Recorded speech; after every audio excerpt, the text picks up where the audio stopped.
오늘은 안식 시리즈 13번째. 제가 야곱 설교하는 거 말고 이렇게 한 주제로 오래 설교하는 건 안식이 처음인 것 같아요. 그만큼 저와 우리 공동체에게 하나님의 안식을 통해 주시는 메시지가 많은데, 오늘은 미혹에서 승리하라라는 주제로 함께 말씀을 나누려고 합니다. 저는 참 행복한 목사입니다. 진짜 행복합니다. 여러분이 보실 때도 제가 행복한 것 같아요? 안 행복한 것 같아요? 행복해요. 추석 맞이해서 이렇게 저도 가족들하고 시간을 보내고 왔어요. 근데 어제 좀 몸이 많이 피곤하더라고요. 그래서 잠깐 자고 새벽 4시 반까지 설교 준비했어요. 은혜가 있을까요? 없을까요? 있겠죠.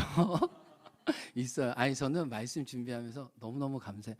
우리 믿음의 선배님들이 말씀과 기도하는데 최소한 목회자는 한 주간 동안 20시간은 투자해야 된다고 했거든요.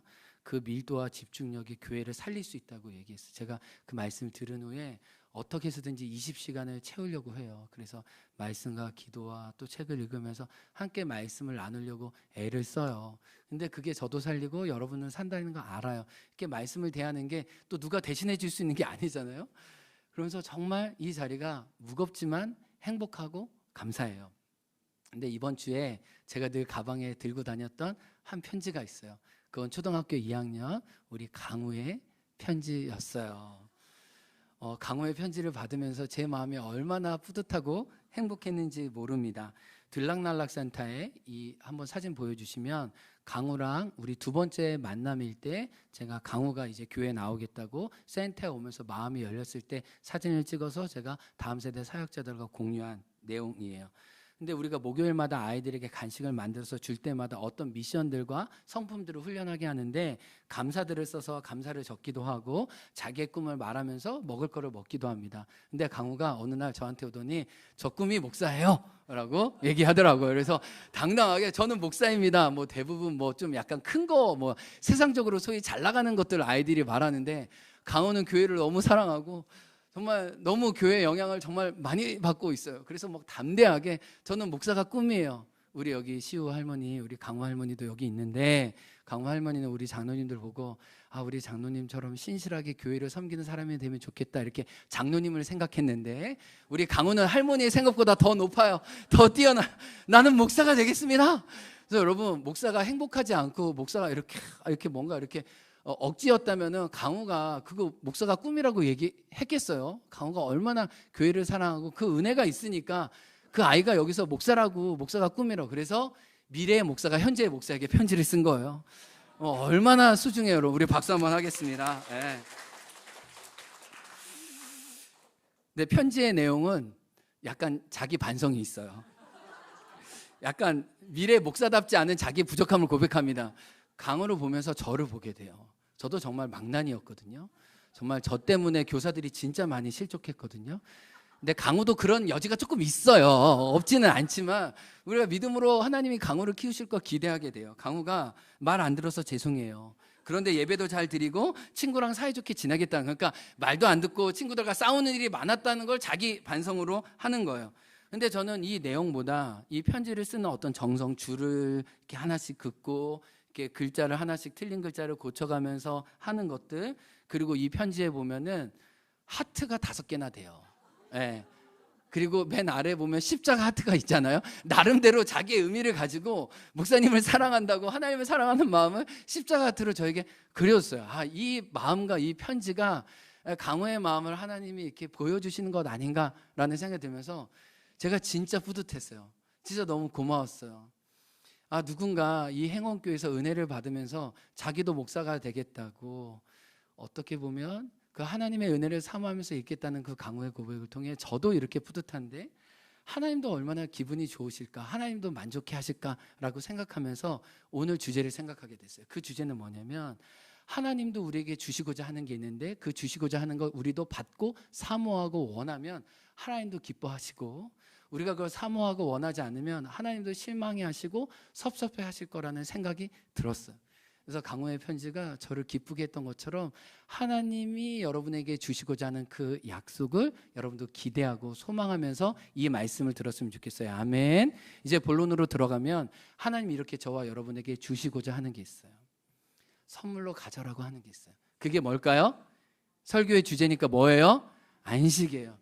히브리서는 주제가 안식이에요. 특별히 3장, 4장은 안식에 알랄이 박혀져 있어서 이 안식을 빼고는 도저히 이 성경을 해석할 수가 없어요. 안식은 출애굽기에만 나온 게 아니고 마태복음 11장에만 나온 게 아니고 여전히 믿음을 살아가려고 하는 저와 여러분 히브리 성도들에게 주어진 것이 하나님의 은총으로서 안식이라는 거예요. 자, 우리 히브리서 4장 9절부터 11절 앞에 말씀을 세번역 성경으로, 아까 전에 개역개정을 읽었으니까 다시 세번역으로 읽습니다. 시작. 그러니 하나님의 백성에게는 안식하는 일이 아직 남아 있습니다. 하나님께서 주실 안식에 들어가는 사람은 하나님이 자기 일을 마치고 쉬신 것과 같이 그 사람도 자기 일을 마치고 쉬는 것입니다. 여러분, 하나님의 관심이 뭐예요? 안식에 들어갈 그 사람을 하나님은 맞이할 준비를 하고 계시다는 거예요. 근데 이제 본문을 좀 살펴보기 원하는데, 지난주에 우리가 역사의 쓸모를 좀 얘기했죠. 에스겔 20장을 제가 나누었습니다. 하나님은 천년의 역사를 돌이켜서 그들이 안식일의 실패가 탐심으로 빠졌고, 그 탐심이 우상숭배로 이어졌고, 그 우상숭배가 바벨론의 포로로 사로잡혀 갈 수밖에 없었다라고 귀결을 이야기했어요. 오늘 말씀도 마찬가지, 역사의 쓸모를 이야기하십니다. 이스라엘 민족의 과거를 다시 오늘 우리 삶에 적용함으로써 우리도 이 안식을 잃어버릴 수 있다는 것을 경고하고 있어요. 이걸 모형론이라고 하는데 무슨 얘기냐면, 이스라엘 백성이 이집트에서 나와서 광야를 지나 가나안 땅에 들어간 것을 역사적인 사실로 알 뿐만 아니라 오늘 우리에게 어떻게 적용했냐면, 구원이 시작돼서 구원을 이루어가고 구원의 완성을 향해 나가는 여정으로 세 파트로 나눴다는 거예요. 자, 이집트에 나온 과정, 광야, 가나안 땅에 들어간 여정을 성경은 뭐라고 얘기해요? 히브리서는 특별히 뭐라고 해요? 구원이 시작됐고 구원을 이루어 나가고 구원이 완성됐다는 거예요. 그래서 베드로 전서 1장, 2장만 봐도 구원이라는 단어에 세 가지 시제가 있어요. 너희 영혼이 구원을 받음이라 라고 얘기하고, 구원을 이루어가라고 얘기하고, 앞으로 구원이 완성될 거라고 세 가지 시제가 같이 이야기하는 것처럼, 이 히브리서 저자는 이 구약의 사건을 오늘 우리에게 가져옴으로써 우리가 안식을 누릴 것이 그 약속이 있지만, 그 안식을 오늘 여기에서 어떻게 취해 갈 건가, 굉장히 중요한 우리의 삶의 태도를 말하고 있어요. 그래서 히브리서는 경고하고 있어요. 마치 우리 출애굽한 그 광야의 1세대가 만 20세 이상으로는 여호수아 갈렙 밖에는 가나안 땅에 들어가지 못한 것처럼, 너희 중에 믿음의 여정을 시작했지만 미혹되어 자빠져서 구원에서 미끄러질까 나는 염려한다라고 히브리서 저자는 말씀하고 있는 거예요. 히브리서 4장 1절 말씀 아까 읽었지만 다시 한번 읽어보겠습니다. 시작. 그러므로 우리는 두려워할지니 그의 안식에 들어갈 약속이 남아 있을지라도 너희 중에는 혹 이르지 못할 자가 있을까 함이라. 여러분, 뭐예요? 이미 구원의 완성, 안식의 약속이 우리에게 있지만 들어가지 못할 자가 있다는 두려움으로 깨어 있으라는 거예요. 이게 무슨 말이에요? 하나님은 안식으로 우리를 초대해 주셨지만 그 안식의 초대에 우리가 제대로 응답하지 않을 수도 있다는 거예요.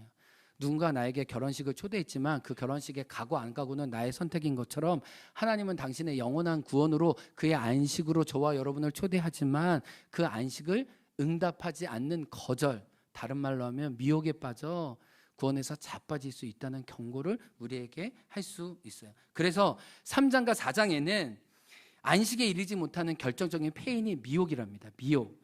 지난주에 우리가 탐심에 대해서 얘기했는데, 탐심은 뭐냐면 하나님이 주시는 최고의 좋은 것을 뒤로 제쳐주고 차선의 것, 그냥 좋아 보이는 것을 선택하는 게 탐심이라고 그랬어요. 그래서 탐심은 굉장히 어리석은 거라고 그랬습니다. 각양 좋은 은사가 좋은 것을 주시는 하나님을 제끼고 그냥 사단이 세상이 그냥 좋아 보이는 것들을 덜컥 잡는 게 탐심이라고 그랬어요. 근데 미혹은 뭐냐면 보이는 것으로 보이지 않는 것을 대신하는 거예요. 하나님은 보이잖아요. 영적인 건 보이지 않아요. 그러나 실존합니다. 존재합니다. 가장 좋은 거예요. 근데 미혹은 뭐예요? 보이는 것으로 보이지 않는 하나님을 대신하는 거예요. 이스라엘 백성이 하나님을 믿지 않았던 것이 아니에요. 하나님도 섬겼어요. 그러나 왜 우상과 함께 양다리를 거쳤어요? 우상은 보여주는 것이 있기 때문에. 가시적인 게 있기 때문에. 그래서 사도 바울이 고린도전서에 뭐라고 그래요? 우리의 돌아보는 것은 보이는 것이 아니요 보이지 않는 것이니.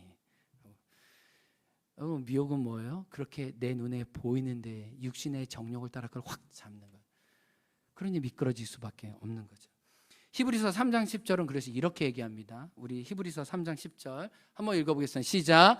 그들이 항상 마음에 미혹되어 내 길을 알지 못하는도다. 우리 마음이 미혹되면 그 구원의 완성을 향해 나가지 못한다는 것. 히브리서 3장 12절 시작.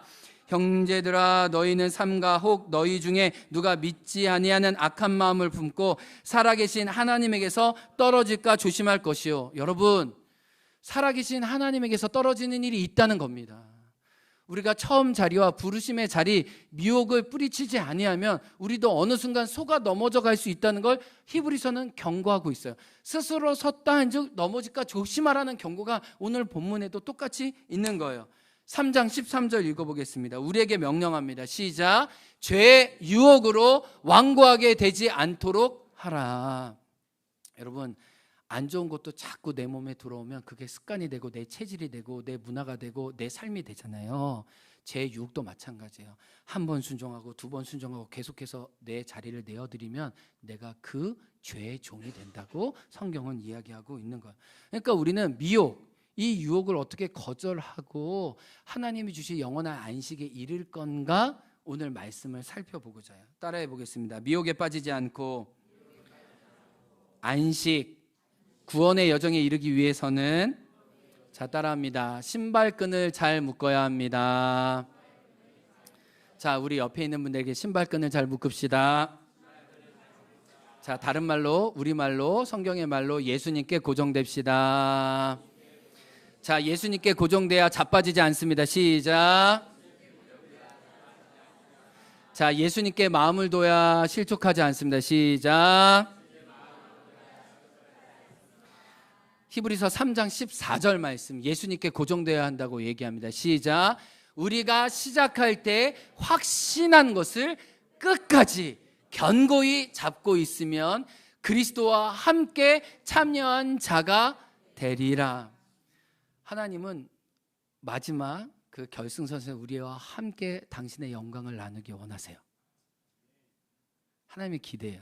근데 뭐라고 그러냐면 지금 여기서 끝까지 견고히 손을 놓지 말래요. 이 표현이 굉장히 여러 번 중요한 표현이 반복되어 있습니다.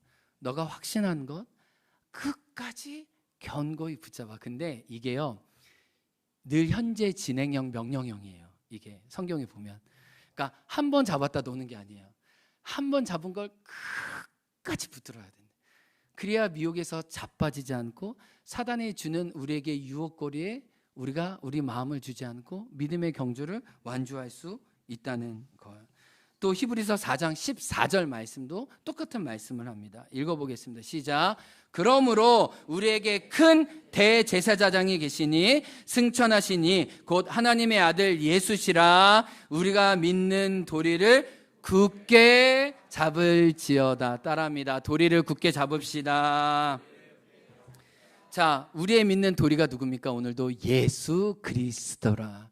예수 그리스도를 굳게 잡고 예수 그리스도께 고정되는 것만이 우리가 세상의 미혹으로 빠지지 않고 죄의 유혹에 타협하지 않을 수 있다는 것을 성경은 이야기해요. 그래서 히브리서 12장 2절 3절에 뭐라고 여러분 잘 믿음의 주여 온전케 하시는 예수 그리스도를 바라보자. 그래서 히브리서는 계속 바라보자라는 말이 고정한다, 픽싱한다. 그러니까 잘 박힌 모처럼 나를 거기에 이렇게 심어 드린다라는 거예요. 이 놀랍게도요. 이 히브리서 우리 3장 4장 말씀 살펴보고 있는데 히브리서 1장 2장은 실제로 예수님이 누구신가에 대한 고백이거든요. 그래서 히브리서를 보면 여러분 말씀하시고 그 말씀으로 만물을 유지하시고 그 말씀으로 우리에게 복을 주시고 그 말씀으로 우리와 시험을 당하시지만 우리를 채울하시고 우리를 위로해 주신 하나님에 대한 이야기가 가득 나와요. 이게 무슨 말일까요? 이미 히브리서를 받는 이 수신자들은 갈팡질팡했어요. 그 이유 중에 하나가 뭐냐면 그들은 유대교로 돌아가려고 했어요. 그들은 믿음의 여정을 시작했지만 유대인들과 많이 만나고 많은 환난과 핍박이 있으면서 그들은 과거로 유대교로 다시 돌아가고자 했어요. 예수 그리스도를 버리려고 했어요. 구약의 제사와 율법으로 다시 돌아가려고 했어요. 날들의 절기를 지키면서 날들을 완성하신 그 예수님을 바라보지 않았어요. 그러니까 히브리서 저자가 이것을 알고 그들의 믿음을 예수님께 고정시키기 위해 1장, 2장은 계속해서 예수님이 누구인지 알려주고 있어요. 예수님이 누구신지 제가 말씀을 살펴보니까 예수님이 누구신지 20가지 이상으로 다양하게 말씀하고 있어요. 그만큼 예수님이 높고 깊고 넓고 크다는 거예요. 그러니까 그 예수님께 고정될 때 너희가 미혹되지 않는데, 내가 보니까 너희들의 문제는 미혹인데 제 유혹으로 타협하는 건데, 그 이유는 너희가 예수님을 몰라. 예수님을 알지 않아. 예수님께 매어 있지 않아. 여러분, 오늘 우리에게도 마찬가지예요. 우리가 예수님께 매어 있지 않잖아요. 예수님께 고정되어 있잖아요. 우리는 쉽게 넘어집니다. 쉽게 자빠집니다. 여러분, 죄송해요. 여기에 우리가 말짱하게 교회에 있는 것 같아도 우리 영혼과 마음의 중심이 예수님께 묶여져 있지 않으면 금방 어떤 일이 있어도 우리는 자빠져요. 실족해요. 떠나가요. 여러분, 우리 주변에 나와 처음 신앙생활 같이 한 분들이 끝까지 완주하지 못하고 있다는 거 우리가 안타깝게 보죠. 왜요? 그분들이 예수님께 고정되지 않았기 때문이에요. 그냥 종교 생활로 여기에 나와 있을지는 모르겠지만 정말 참 믿음의 주여 온전케 하신 그 예수님께 자기 시선과 자기의 온 중심이 결합되어 있지 않을 때 어느 순간 큰 세상을 향해 나갈 수밖에 없다는 거예요. 그래서 히브리서 이렇게 얘기하죠. 우리가 뒤로 물러가면 하나님이 기뻐하시지 않는다. 우리는 뒤로 물러갈 자가 아니요 오직 영혼을 구원함에 이르는 무엇을 가진 자니라? 믿음을 가진 자니라 라고 말씀하고 있어요. 제가 이것과 관련해서 생각나는 한 가지 이야기가 있어요. 제가 어렸을 때 이제 삼각산 기도를 다녔다고 여러분 말씀드렸잖아요. 기도를 어느 환경에서 어떻게 배우느냐가 굉장히 중요하죠. 저는 기도를 이론으로 배운 게 아니라 기도를 그냥 어른들과 함께 기도하면서 그냥 뭐 방언 기도도 뭐 여러 기도들을 배웠어요. 저의 영성에 유익한 건 침묵 기도, 또 관상 기도, 주님께 집중하는 기도도 있지만 또 울부짖고 간절히 목을 정말 외쳐가며 목이 쉬도록 그 기도했던 삼각산에서의 그 청소년 시절의 기도는 저의 영혼에 아주 큰 흔적으로 남아있어요. 그런데 이 삼각산 기도가 위험하기도 하지만 재밌어요. 너무 행복했던 기억이 있는 게 뭐냐면 겨울에 우리 영하 10도, 20도 될 때도 삼각산 기도하러 가거든요. 그러면 정말 뭐 방한 옷을 얼마나 많이 입는지 몰라요. 그래도 막 덜덜덜 춥습니다. 그래서 산기도 하시는 분들 보면은 비닐 텐트 같은 걸 쳐요. 그리고 그 안에 난로도 피고 합니다. 왜냐하면 너무 추우니까 견딜 수가 없으니까.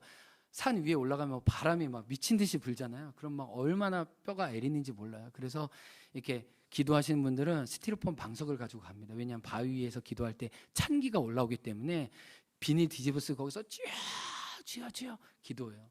저도 오기가 있었기 때문에 막 옆에 간 형들보다 더 기도하려고 막 형 기도 소리가 안 들릴 때까지 기도했어요. 여러분, 저는 이런 오기는 괜찮다고 생각해요. 아멘. 네, 뭐 위를 악물고 이렇게 기도를 했어요. 그런데 올라가서 기도하는 건 솔직히 어렵지 않아요. 여러 사람들이 같이 기도하니까. 그런데 겨울에는 올라가고 내려가는 길이 굉장히 위험해요. 눈이라도 올 때면은 한때 우리가 기도하는 자리가 있거든요. 교회에서 올라갔던 자리까지는 올라가야 돼요. 근데 그게 평소 길이 좋을 때는 그냥 20분이면 올라가는 길인데 눈이 오면은 그게 뭐 그 기약이 없어요. 근데 그렇게 제가 10대 때 잘 나가던 우리 청년 형들이 정말 산기도에 정말 열심히 있는 형들이 있었는데 한 형이 정말 이렇게 뭐 군용이나 뭐 이렇게 맥가이버 이렇게 하여튼 이런 거에 잘하는 형이었어요. 근데 그 형이 어느 날 이렇게 대학을 합격하고 뭔가 무슨 뭐 면접을 보던가 했었는데 옷을 미처 못 갈아입고 양복을 입고 구두를 신고 산기도에 왔다가 형이 얼어 죽을 뻔하고 올라갔다가 내려가는 길에 그냥 형이 많이 자빠지고 넘어지는 걸 봤어요. 내가 그렇게 존경하고 멋지다고 하는 그 형도 구두 신으면 끝이구나. 내가 형보다 훨씬 낫구나. 아니, 구두끈을 제대로 묶으려고 해도 그 구두끈이 제대로 있는 구두끈도 아니어서 이렇게 자빠지고 저렇게 넘어지는 거 보면서 우리가 험한 길, 어려운 길 제대로 가려면 신발끈을 고정해서 묶는 수밖에 없구나라는 걸 제가 어린 나이지만 깨달았어요. 여러분, 히브리서에 보면은 인내로서 우리 앞에 당한 경주를 경주하며, 우리는 인내로 오랜 여정 가야 되잖아요. 우리는 뭐 50m 단거리 뭐 슬리퍼 신고 왔다 갔다 하는 여정이 아니잖아요. 그러기 위해서는 우리가 신발끈을 단단히 묶어야 돼. 근데 그 신발끈을 단단히 묶는 방법으로 한 가지 제가 여러분에게 또 이야기 드리고 싶어요. 우리 지난 수요일 날 이자연 가족이 간증을 했어요. 우리 여기 자연자매님 계신데, 자연자매님 죄송해요, 간증을 못 들은 분도 있기 때문에 제가 잠깐 요약해서 나누려고 해요. 네, 이 자연자매의 솔직한 고백이 오시는 많은 분들에게 정말 울림이 됐어요. 그러니까 제가 교회에서 다시 한번 느끼는 건, 신앙생활을 오래 했다고 영향을 주는 게 아니라 예수님 때문에 삶이 많이 변해가는 분이 실제로 그분이 가장 영적인 파급력을 우리에게 많이 미치는 분이에요. 우리 자연자매님은 너무 교회 와서 하나님이 정말 많이 만져주고 계시는 게 느껴졌어요. 그런데 우리 이자연자매가 무슨 얘기를 했냐면, 간증문에서 안정이 나의 우상이었다는 거예요. 너무 힘들고 어렵고 없는 상태에서 결혼을 했기 때문에 빨리 이 안정을 찾아야 한다는 그 절박함과 간절함이 자기를 이끌었다는 거예요. 그래서 아이를 그 어린아이를 이렇게 안으면서도 과외를 하고 막 몇 탕씩 일을 할 정도로 그렇게 과도하게 일하는 삶이었다는 거예요. 안식이 없는 삶이었다는 거예요. 그리고 그렇게 우리 대한민국에서 누구나 원하는 안정적인 우리 직업, 공무원을 사모했고, 그 공무원을 열심히 잠도 자지 않으면서 공부를 하면서 드디어 공무원이 되었습니다. 근데 공무원이 되었고, 그 공무원이 되어서도 더 안정에 대한 갈급함을 가지고 미친 듯이 일했어요. 그래서 간증문에 보면 12시까지 일하고 새벽 4시에 출근하기 위해서 3시간만 자고 밥 차리고 다시 또 일하러 가는 삶이었다라고 얘기를 해요. 그런데 안정을 잡으려고 하는 순간 안정이 자기 삶에 온 게 아니었다고 자연자매이 고백해요. 자신의 마음 안에 염려와 불안과 분노가 오히려 가득했대요. 안정의 자리를 떠나 어떻게 보면 불안정해 보이는 본토 친척 아비집을 떠나 이 행원에 왔을 때 하나님이 망가진 자기 영혼과 자기 내면과 자기 가족의 관계를 치유하시고 회복해 주시는 이야기를 했어요. 간증문에 이런 고백을 합니다. 저는 입으로 주를 믿는다 하고 실은 주님을 떠나 살아온 지 수년이었습니다. 모태신앙으로 하나님을 알게 되었지만 요즘에 비로소 하나님을 진정으로 알아가는 과정 중에 있습니다. 최근에 여태껏 저를 둘러싸고 에워싸우셨던 하나님의 은혜를 몸으로 깨닫고 있습니다. 이 표현이 너무 저에게 다가왔는데, 사방에서 휘몰아치는 은혜로, 깨달음으로 정신이 깨고 있습니다. 그러니까 하나님의 은혜가 나를 막 깨워서 나를 다시 살게 한다는 거예요. 안식이라는 게 그냥 쉬는 것인 줄 알았는데 하나님 안에 거하는 게, 예수님이 나의 주인인 것을 인정하는 게 진짜 안식이구나 느꼈다는 거예요. 여러분 얼마나 감사해요. 어떻게 보면 제주에서 상황은 안정적이지 않지만 예수님을 바라보기 시작했을 때 또 다른 깊은 영혼의 답, 안정이 자연자매에게 있고, 그 고백을 우리는 들었어요. 근데 이 고백이 우리 자연자매만의 고백이겠냐는 거예요. 우리 모두도 마찬가지죠. 예수님에게 시선을 두고 예수님께 고정할 때 불안정해 보여도 안정해요. 그래서 우리 고린도후서에 이러잖아요. 우리가 가난해도 부유하잖아요. 그 안에 누가 계시면? 예수님이 계시면. 우리가 죽을 것 같지만 살잖아요. 그 안에 누가 계시면요? 예수님이 계시면. 우리가 약하지만 강하잖아요. 그 안에 누가 계시면요? 예수님이 계시면. 그러니까 예수님께 고정되면 우리는 가난해도 부유해요. 우리는 약해도 강해요. 우리는 죽을 것 같지만 살아요.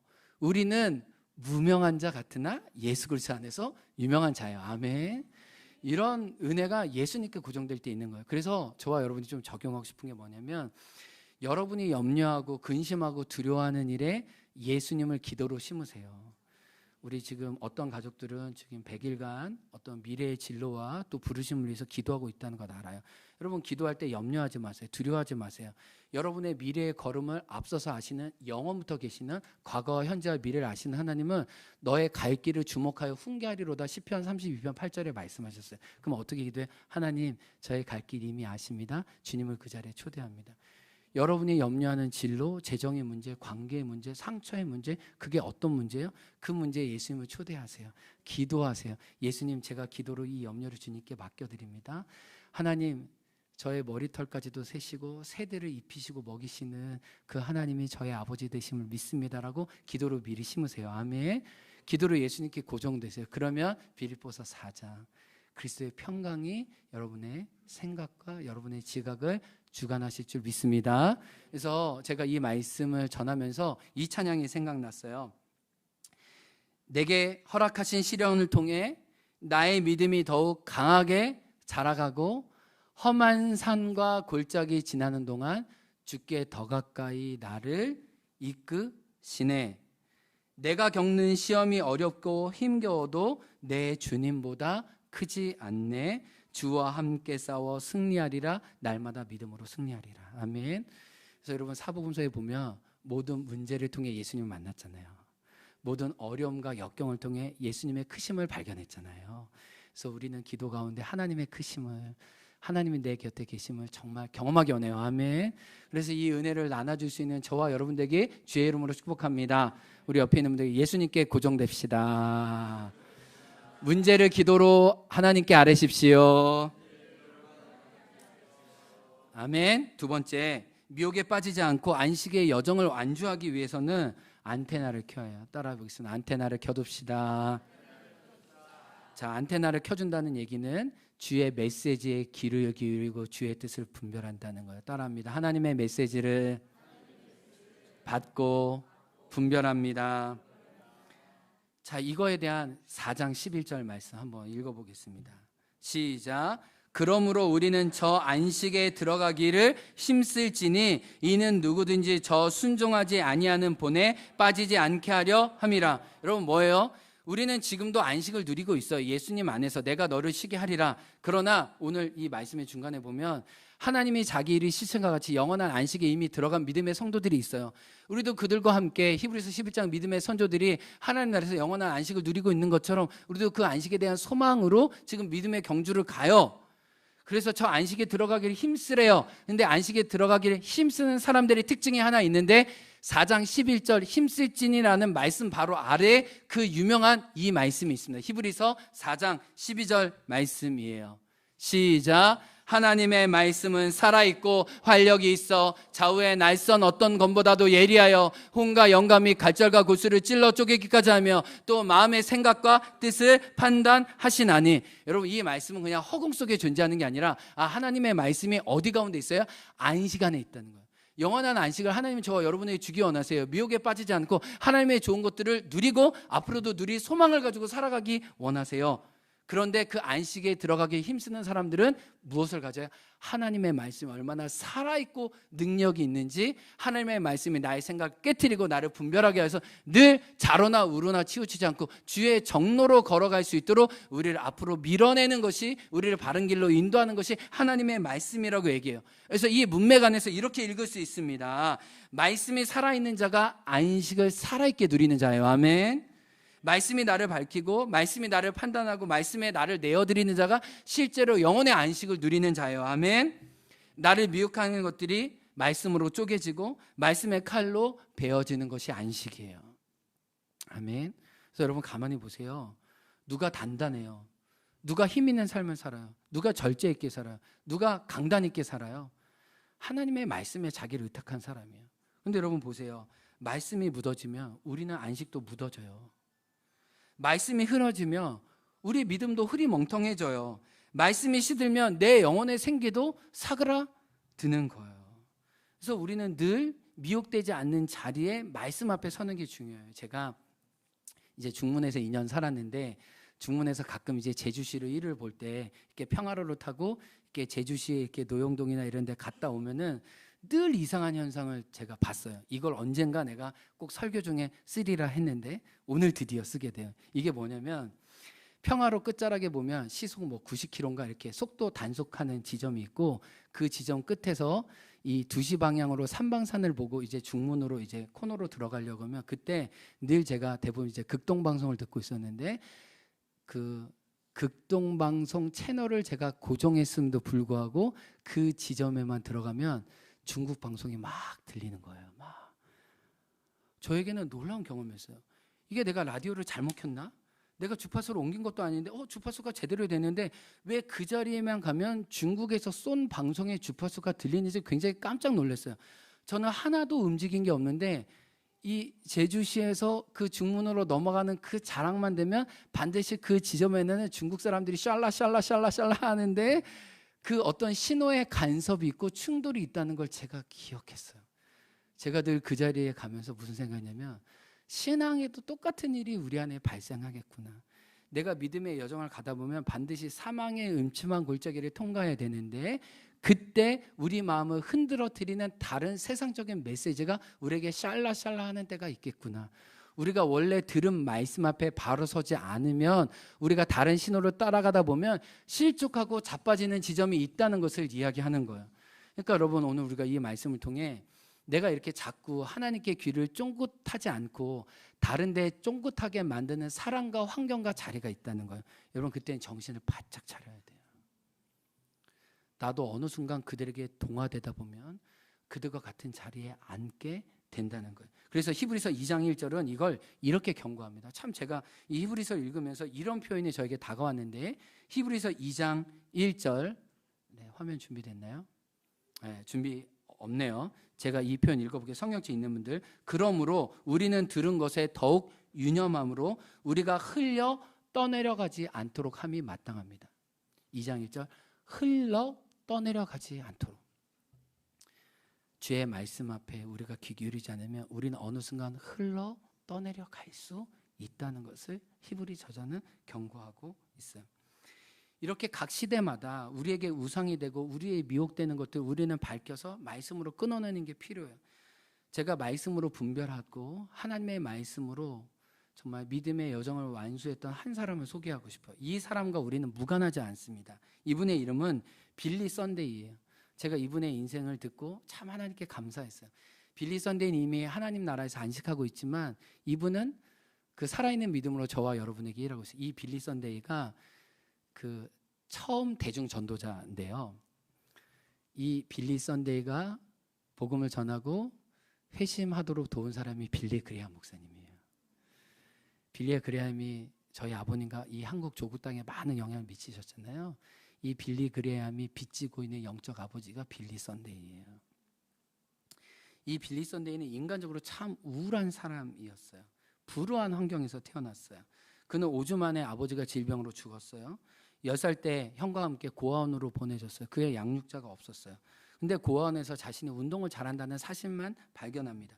그리고 그 재능을 살려서 1880년 야구 선수가 돼요.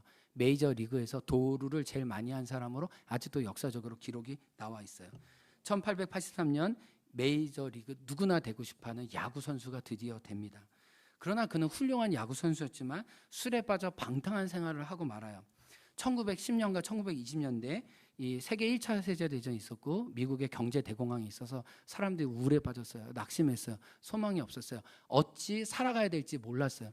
사람들이 그냥 구름에 떠 있는 것처럼 어디에다 영혼을 둬야 될지 몰랐어요. 그 혼란한 틈을 타서 미국의 술집이 21만 8천 개 술집이 생겼어요. 이게 통계상으로 나와 있습니다. 이 술이 국가적인 문제였을 뿐만 아니라 이 빌리 썬데이의 몸도 잠식해버렸어요. 시대의 풍조에 이 빌리 썬데이도 사로잡히고 말았다는 거예요. 근데 그가 한 복음 전도 집회에 참석하게 되었고 주님을 정말 뜨겁게 만납니다. 그리고 주님이 자기를 야구 선수가 아니라 하나님 나라의 유명한 복음 전도자에게 소망하는 열망을 주세요. 그래서 야구의 매트를 내려놓고 성경책을 들고 자기를 초대하는 곳에 곳곳에 어디든지 복음을 전합니다. 이 공식적인 숫자가 나와 있는데 작게는 90만 명, 많게는 100명에게 그리스도의 복음을 전했고 그 중에 한 사람이 빌리 그레이엄이라는 거예요. 근데 그가 사람들을 돌이킨 이유가 있어요. 그가 죄에 대해서 타협하지 않았어요. 죄와 싸우려고 했어요. 히브리서에 보면 무슨 표현이 나오는지 아세요? 너희가 죄와 싸우되 피 흘리기까지 싸우지 않는. 그러니까 죄와 적당히 타협하고 말씀의 칼날이 날카롭지 않으니까 죄와 밀착되어서 하나님 말씀하신 경계에서 자꾸 벗어나고 하나님의 뜻을 왜곡시킨다고 이야기를 하는 거예요. 그가 한 120년 지났지만 그가 남긴 고백이 지금 우리에게도 믿음의 유산으로 나와 있어요. 그는 이렇게 고백하겠습니다. 나는 죄와 싸우겠다. 같이 읽어볼까요? 시작. 발이 있는 한 죄를 쳐버리겠고 주먹을 가지고 있는 한 죄를 쳐버리겠고 머리를 가지고 있는 한 죄를 받아버리겠고 치아를 가지고 있는 한 죄를 물어뜯겠다. 내가 늙어서 주먹도 치아도 힘도 없다면 영광의 내 집에 들어갈 때까지 잇몸이라도 죄를 이기겠다. 여러분 너무 놀라운 고백 아니에요? 어떻게 죄를 이겨요? 어떻게 죄를 쳐버려요? 죄를 제껴버려요? 하나님의 말씀은 살았고 운동력이 있어. 그 말씀에 매일 나의 삶에 들려오는 자리에 내가 내 자신을 드리기 시작할 때 미혹이 같잖아 보여. 미혹 그 속임수가 보이는 거야. 아, 사단이 이렇게 나를 또 잡아채려가. 야야야, 너 다 들켰어. 너 전략 다 알아. 내가 다 간파했어. 야, 웃기지 마. 너 효력 아무것도 아니야. 나는 죄와 싸우되 피 흘리게 싸울까. 왜? 나는 안식에 들어갈 소망이 나에게 있어 라고 말하는 거예요. 그러니까 이 히브리서 저자는 뭐라고 하냐면 우리가 처음 받은 말씀에 계속 천착하래요. 그래서 이 사도 바울이 디모데에게 너는 배우고 확신한 일에 거하라. 성경은 어렸을 때 너에게 구원을 이르게 하는 지혜가 있다는 것처럼 저와 여러분이 계속 거하던 말씀에 우리 자신을 드리기 시작할 때 어느 순간 그 말씀이 칼날에 대해서 미혹하는 걸 저와 여러분을 보호하고 날마다 하나님과 접촉되는 그 끈을 만들어 낸다는 거예요. 근데 이 빌리 선데이가 회심하고 난 다음에 어렸을 적 들은 말씀을 다시 기억했대요. 참 그러니까 참 어렸을 때 교회 다니고 안 다니고가 신앙의 맛을 알고 안 알고가 너무 중요해요. 빌리 선데이 회심하고 난 다음에 자기가 어렸을 때 목사님에게 들은 이 말씀에 다시 헌신했습니다. 그는 이렇게 들었어요. 매일 15분씩 말씀을 들으라. 성경 읽으라는 거죠. 매일 15분씩 하나님과 이야기를 하라. 기도하라는 거죠. 매일 15분씩 하나님께 대하여 이야기하라. 전도하라는 거죠. 매일 15분씩 희생적인 사랑의 행동을 보이라. 사랑을 실천하는. 그러면 너는 훌륭한 하나님의 종이 될 것이다. 그가 이 90만 명, 100만 명의 복음을 전한 사람이 되기까지 그가 어렸을 때 받은 이 말씀 전도하고 또 말씀 믿고 하나님과 관계 맺는 것에 자기 자신을 드리기 시작할 때 하나님은 놀랍도록 그를 사용하셨다는 거예요. 말씀 마칩니다. 사단은 오늘도 저와 여러분을 제끼려고 해요. 넘어뜨리려고 해요. 이렇게 울며 삼킬 자를 찾아요. 그러나 우리는 알아요. 미혹되지 않아요. 왜요? 예수님께 고정되어 있기 때문에. 신발끈을 바짝. 우리는 기도 가운데 염려하지 않아요. 두려움에 빠지지 않아요. 그분의 은혜의 정소로 가득 차요. 그리고 우리는 말씀이 살아있기 때문에 그 말씀으로 사단의 계계를 쳐낼 수 있어요. 그 말씀이 저와 여러분을 자유케 할 것입니다. 이 은혜를 따라 살아갈 수 있는 저와 여러분들에게 주의 이름으로 축복합니다. 우리 주신 말씀 생각하면서 일어나 결단의 찬양으로 나아갑니다. 내게 허락하신 시련을 통해 나의 믿음 더욱 강하게 자라갈 것입니다. 주님께 나아갑니다. 내게 우리 찬양팀 앞에 나와 함께 고백합니다. 나의 믿음 더욱 강하게 자라가고 험한 산과 골짜기에 지나는 동안 주께 더 가까이 나를 이끄시. 내가 겪는 시험이 어렵고 힘겨워 내 주님보다 크지 않네. 내 앞에 바다가 갈라지지 않으면 주가 나로 바다 위 걷게 하리. 나는 믿네. 주의 능력으로 내 삶 새롭게 되리. 나는 믿네. 주의 능력으로 담대히 나아가리. 주와 함께 싸워 승리하리라. 날마다 믿음으로 나 살아가리. 다시 한번 내게 허락하신 시련을 통해 시련을 통해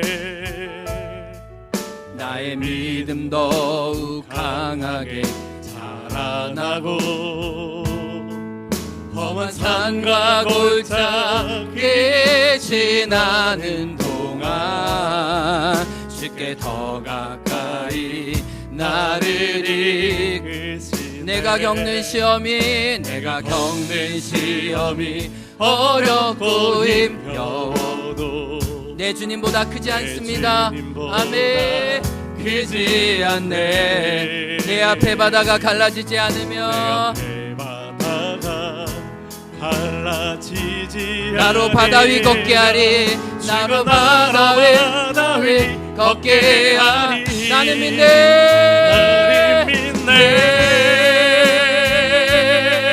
주의 능력으로 내 삶 새롭게 되리. 나는 믿네. 주의 능력으로 담대 나가리. 주와 함께 싸워 승리하리라. 날마다 믿음으로 나 살아가리. 우리 이 시간 기도하겠습니다. 여러분이 고민하고 두려워하고 근심하고 낙심된다고 하는 그 일에 예수님께 고정되어서 예수님께 기도하기 원합니다. 예수님, 내 영혼이 확정되고 확정되었습니다. 믿음의 주에 온전케 하신 예수님을 바라봅니다. 하나님, 제가 이 믿음의 격려를 인내로써 예수님과 함께 달려가게 도와주옵소서. 그리고 살아있는 하나님의 말씀으로 하나님, 세상의 미혹들, 사단의 미혹들이 정말 째째하고 아무것도 아님을 날마다 이겨낼 수 있는 당신의 사람으로 믿음으로 오늘도 걷는 주의 자녀 되게 도와주옵소서. 우리 주여 한창하고 기도하겠습니다. 주여, 주여, 주님, 나는 믿네, 나는 믿네. 하나님, 주의 능력으로 우리를 걷게 하실 그 하나님을 믿습니다. 승리하게 하실 하나님을 믿습니다. 하나님, 주와 함께 싸워 승리하리라. 날마다 믿음으로 하나님 나 삶을 살아가게 하라. 주님 말씀에 주셔서 감사합니다. 주님, 그 믿음으로 하나님 예수님께 고정되게 하여 주옵소서. 믿음의 주에 온전케 하신 예수님을 바라보게 도와주옵소서. 하나님, 그 예수님께 죽어나게 도와주시고 하나님, 우리가 흘려 떠내려가는 자가 아니라 하나님 예수님께 단단히 고정되어 나가기 원합니다. 하나님, 우리가 걱정하고 근심하고 두려워하고 아파하는 모든 이들의 예수님을 영접합니다. 예수님을 받아들입니다. 하나님의 믿음의 주 온전케 하신 예수님을 승리하는 자가 되게 도와주옵소서. 하나님, 이 자리에 오늘도 우리 삶의 문제와 어려움과 하나님의 아픔들을 가지고 주님께 나아갔사오니 주님 일어나게 도와주시고 믿음으로 승리하게 도와주시고 믿음으로 걷게 도와주시기를 노력하여 주시기를 주님 기도합니다. 하나님, 안식에 들어가 힘쓰는 자가 하나님의 살아있는 말씀이 하나님 기도 우리 죄와 싸우되 빌리 세우게 도와주시고 하나님의 말씀 우리를 주장하게 도와주시며 하나님의 말씀 우리를 춤추게 도와주시며 하나님의 옷에 단독이 입되어 우리의 형과 얼굴과 골수를 찔러주기는 아름다운 노릇게 있게 도와주옵소서. 아버지,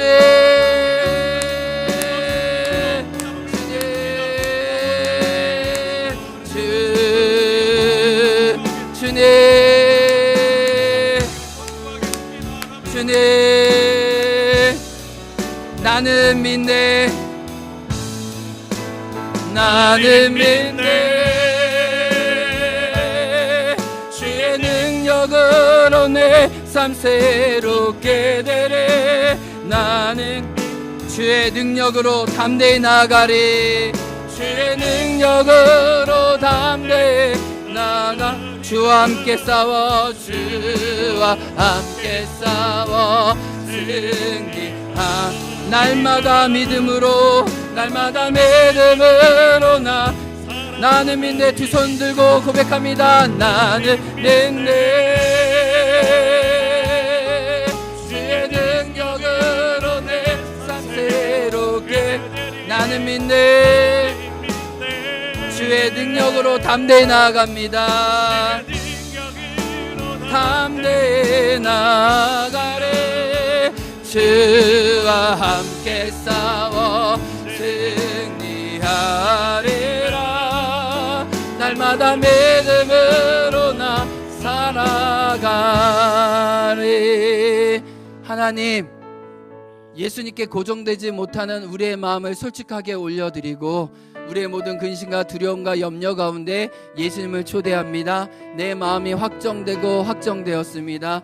믿음의 주여 온전케 하신 예수 그리스도를 바라보고 그 안식의 소망이 주어졌으면 오늘도 주장하며 예수님과 연합되겠습니다. 주님, 우리 마음을 지키시고 우리 염려를 받으셔서 하나님의 평강으로 바꿔 주옵소서. 하나님, 우리가 믿음의 여정을 걷다 보면 하나님 세상의 말들과 세상의 메시지가 그렇듯하고 좋아 보이는 그 흔들리는 지점이 있습니다. 하나님, 우리가 부르심의 소망에서 흔들리지 않고 살아있고 능력 있는 하나님의 말씀으로 자로나 우로나 치우치지 않게 도와주시되 하나님, 우리에게 성령으로 충만케 하여 주셔서 죄와 싸우되 피 흘까지 싸우게 도와주시고 하나님 잇몸만 남았을지라도 내가 잇몸으로도 내가 죄를 짓이기겠다고 말한 그 빌리 선대의 고백처럼 우리도 주와 함께 말씀으로 승리하는 당신의 자녀 되게 도와주옵소서. 하나님 추석 맞아 우리 가족들과 믿음의 형제들과 함께 예배하게 도와주시니 감사합니다. 우리 모든 삶에 우리의 모든 가족의 형편이 하나님의 손에 있습니다. 하나님의 선하신 인자함으로 우리를 이끄시고 축복하여 주옵소서. 하나님 아브라함이 하나님이 주신 모든 은혜를 멜기세덱에게 11조로 다시 고백했던 것처럼 모든 좋은 것을 주시는 하나님, 이 모든 예물을 기꺼이 받으시고 세상에 알지 못하는 당신의 좋으심으로 우리를 날마다 공급하시고 채워 주옵소서. 감사하며 예수님 이름으로 감사 기도합니다. 아멘. 지금은 우리 구주 예수 그리스도의 은혜와 하나님 아버지의 사랑과 성령의 교통하심이 미혹으로 실족하지 않고 담대히 주와 함께 싸워 승리하기 원하는 당신의 자녀들 위해 이 행원 땅과 제주도와 우리 믿음의 1세대들 위해 지금부터 영원토록 함께하길 간절히 축원하옵나이다. 아멘.